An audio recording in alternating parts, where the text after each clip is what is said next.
Yesterday, a snowstorm blew in. It blizzarded all day. And we all stayed inside like a little nest of squirrels in their little home, watching the blizzard blow. Keeping the fire stoked, keeping all the faucets and pipes dripping and running so they wouldn't freeze. And here we are, all snowed in. Having lived most of our marriage in the high elevation, high desert mountains of Wyoming, snow and winter is no stranger to us. In fact, I'm quite expert at hibernating in the wintertime. Welcome back, and I'm so glad you are here. My heart is so full of gratitude and joy on this beautiful, sunny, snowy day. And I want to take you with me through a very simple and quaint day in the life of our humble little farmhouse. How we're staying warm and staying busy around the house.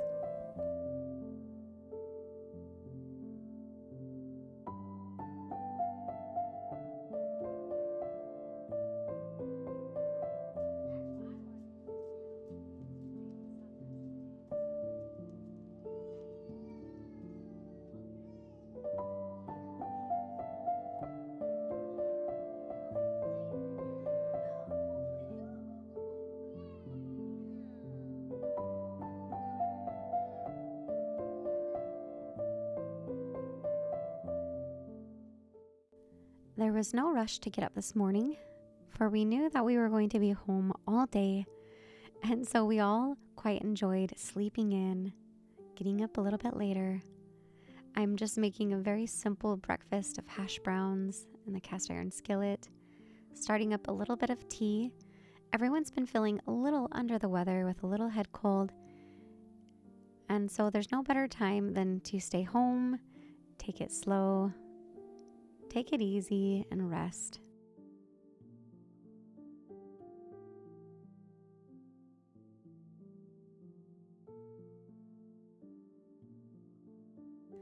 There's always something for Mother to do in the house, but I will try really hard to take it easy today. The children, on the other hand, are so excited to go outside. They cannot wait, but it's very cold, and so they're going to wait until the afternoon for it to warm up a little bit. I've fried a potato for each person in the family, shredded it up, fried it in some bacon fat, and I'm topping it off with a fried egg, a little bit of ketchup, just for a really easy but satisfying breakfast.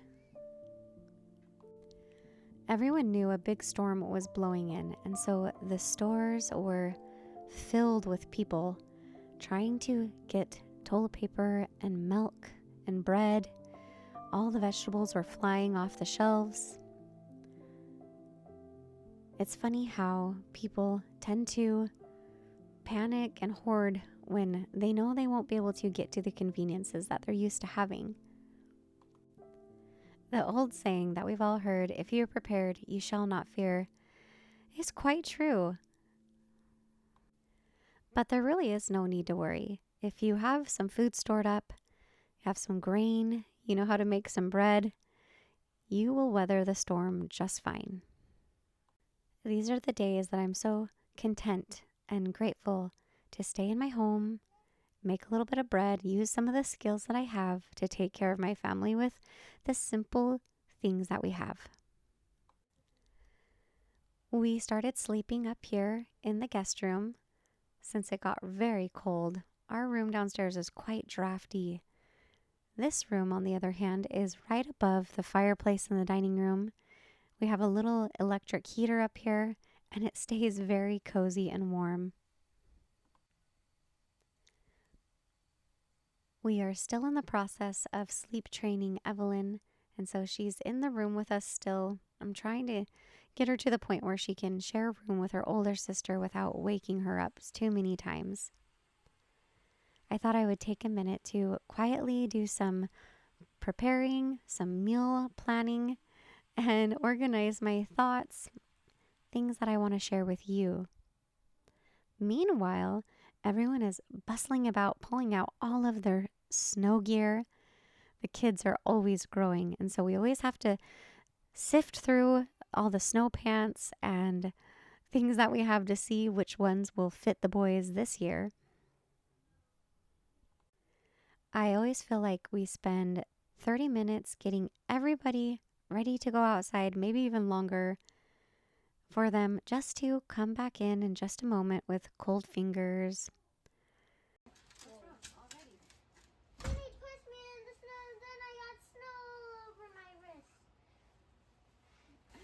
Chill. Oh, Mom, my wrist is super snowy. Buckle it again. Oh my gosh. You just went out like a second ago. I know, but I had to take my glove off.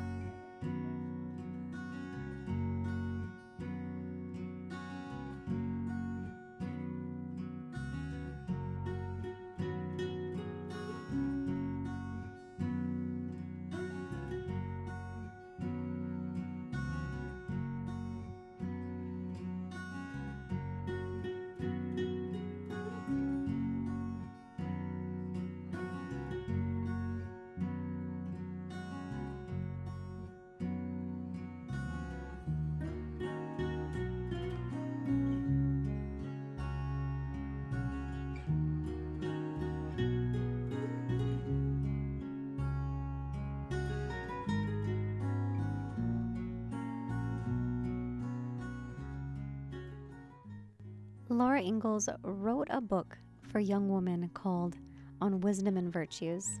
And she said, as the years pass, I am coming more and more to understand that it is the common everyday blessings of our common everyday lives for which we should be particularly grateful. They are the things that fill our lives with comfort and our hearts with gladness. Just the pure air to breathe and the strength to breathe it, just warmth and shelter and home. Folks, just plain food that gives us strength, the bright sunshine on a cold day, and a cool breeze when the day is warm.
You can find that book from your library, but I've also been enjoying ordering books from thriftbooks.com, and you can find that book for nearly $5.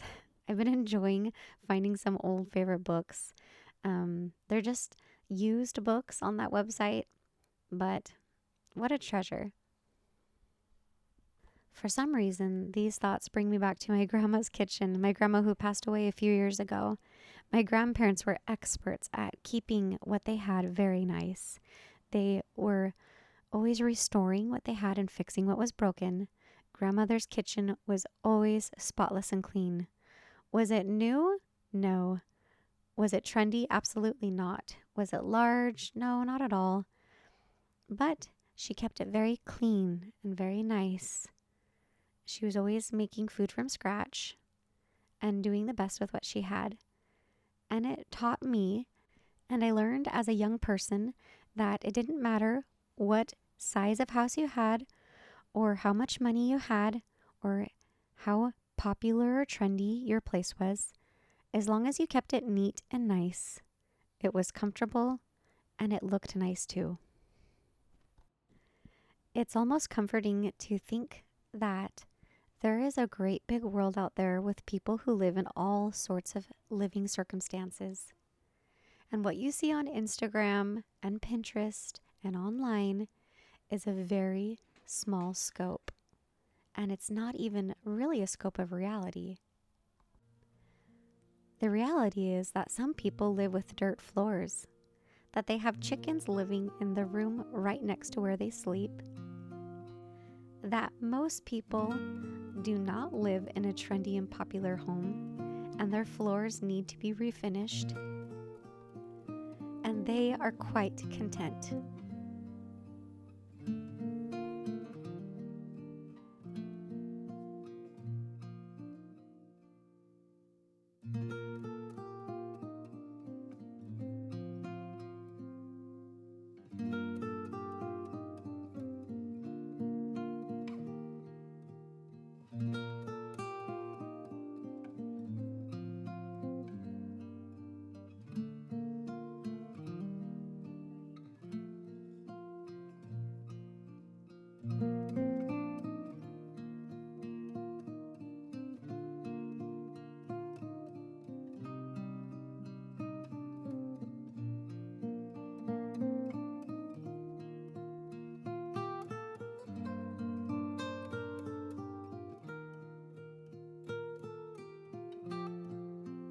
Separate 4 to 6 egg yolks, reserving the yolks, and put on the stove 2 to 3 cups of milk and a cup of whole cream.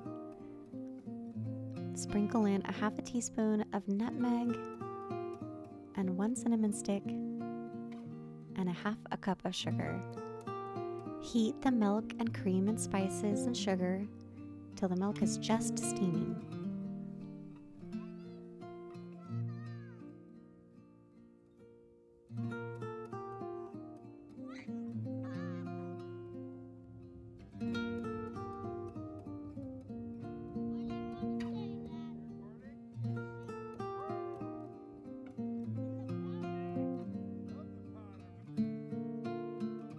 While I'm waiting for my milk to heat up, I'm just heating up a little bit of lunch. I'm going to warm up some homemade spaghetti sauce, a bolognese sauce that I made just yesterday. We're going to find a way to use that. I think we're going to make some sort of Italian open-faced sandwiches using our sourdough bread. Just something that's really easy and quick to put together for all of those hungry people who've been playing out in the snow.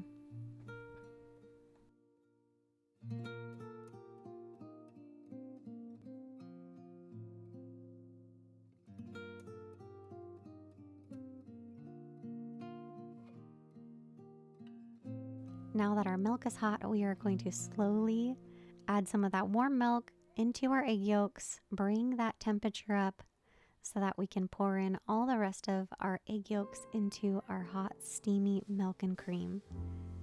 And eggnog is just that simple.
Before I leave the kitchen, I'm doing some preparation work for dinner tonight. I've already started up some chicken stock going in the Instapot, and now I'm starting up some gnocchi.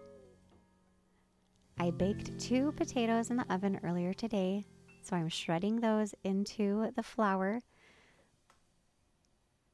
But I recommend using boiled potatoes. It brings a little bit more moisture to the dough, so I'm taking note for the future. The recipe for this gnocchi is 1.5 cups of flour, about 1 potato or 1 cup of soft cooked potato, 1 egg, a 1/2 cup of cottage cheese or ricotta cheese, or you could even use mozzarella. I'm adding a little bit of Parmesan to that as well, 1 tablespoon of soft butter, and about a teaspoon of salt. And then you mix it all together until it becomes a soft, moist dough.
Jared and I have been working around the clock, keeping the fire burning so the house stays warm enough and all the faucets dripping so we can avoid having the pipes freezing. As much as we have tried to insulate the pipes underneath the house, they still have a tendency to freeze in the walls. And I've had to be very intentional about sitting down and doing some crafts. There are so many creative things floating in my mind all the time, things that I would like to do. I would really like to get into embroidery. I've been thinking about how beautiful that would be on the wall in a frame. And so I thought I would sit down with my daughter and teach her how to do some cross stitching. I bought these little cross stitching kits a while back, just for things to tinker around and do in the wintertime. And so I'm teaching her how to do some cross stitching, and I have to say she quite enjoyed it. And so did my other son as well. So we're trying her hand at learning a little bit of embroidery. Now that the bulk of dinner efforts have been made, putting dinner together is going to be really quick and simple. We're going to make a creamy gnocchi and chicken soup, very similar to the one that you would get at Olive Garden. I'm going to start out by sauteing 1/2 of an onion, chopped up in butter and olive oil, and some garlic, about 4 to 5 cloves, a whole bunch of celery just so we can get a lot of our veggies in, about 2 to 3 carrots shredded. I'm sauteing all of my vegetables in just some salt and pepper, so the seasoning's very simple. Now I'm adding my chicken broth that we made in the Instapot. We grew some of our own chickens last year, and we absolutely love having all of this chicken on hand. I froze all of them whole, and so this is my favorite way to process those little chickens, is by making chicken broth and using all of that chicken to put into soups and casseroles and make all sorts of things out of them. I like to cook the chicken just for 20 to 25 minutes in the Instapot. I find that these little chickens come out much more tender that way. If I cook them any longer, they usually get tough. And to make a really rich and creamy soup, I'm putting together about 1 cup of cream and mixing 1/4 to a 1/2 cup of flour. If you want it really thick and creamy, I just whisk that all into the cream ahead of time. And the longer you let that sit, it will be thicker and thicker. That flour will absorb all of the milk or cream. And then you just put that into your soup when it's all done cooking. I'm putting my gnocchi and chicken in, and I'm going to just cook that for a couple minutes until all that gnocchi starts floating to the top. That's how you know it's done. And now I'm putting in my flour and cream mixture and let that cook just for 2 minutes longer. I'm turning off the heat. All of that heat and simmering will thicken that soup right up.